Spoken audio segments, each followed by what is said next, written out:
What I'm about to show you is the easiest, most probable way for you to become a millionaire. And it's the same method that the filthy rich are using to bring in the big bucks. So pay close attention. Now, I got these sprinkles off of Amazon for like $20, and I want you to imagine that each of these sprinkles is equivalent to $100.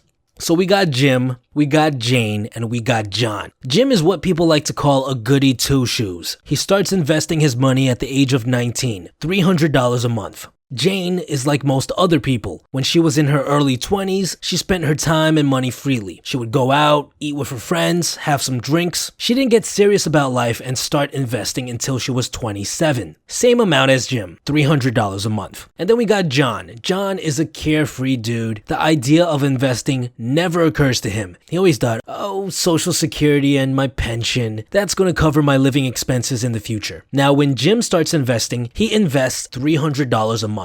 This totals up to $3,600 a year, 36 sprinkles. Let's imagine that the rate of return on his investment is 10%, which means that every year you take the total amount of money Jim has invested and you add 10% to that. So for his first year, that's an extra $360. Where can we find a rate of return that's 10%? I'll get to that later. But for now, watch carefully at what happens to Jim's money. So the second year, Jim's 20, and he invests another $3,600. This year, his 10% return on investment is $756, which leaves him with a total of $8,316. For his third year, he invests the same amount, but this time he's left with $13,108. And he continues to do this until he's 26.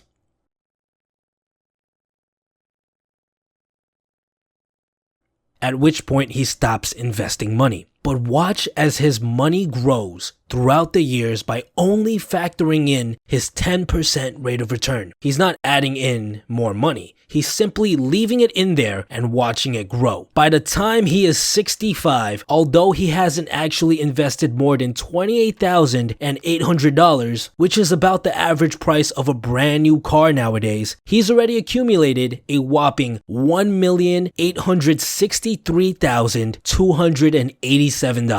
That's a lot of money.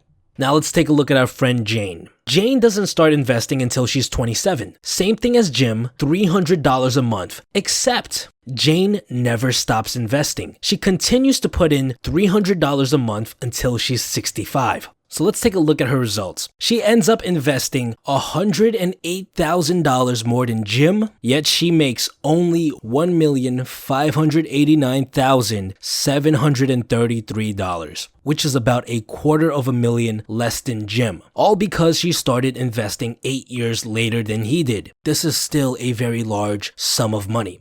And finally, let's take a look at our pal John. So John never gets around to investing his money. Instead, he decided to just keep it in the bank. Here's how much $28,800 looks like. It's nothing compared to what Jim and Jane made. When Warren Buffett, who is considered to be one of the best investors on this planet, was asked how he became so rich, he said, well, it was a combination of being born an American, having a couple of lucky genes, and the power of compound interest. Now I know a lot of you are wondering, well, where in the world can I find something to invest in that has the rate of return of 10%? Well, the answer lies in our very own economy. Make sure you subscribe and click that bell icon so you don't miss the next video where we discuss exactly where you can find a 10% return on investment and become a fucking bajillionaire.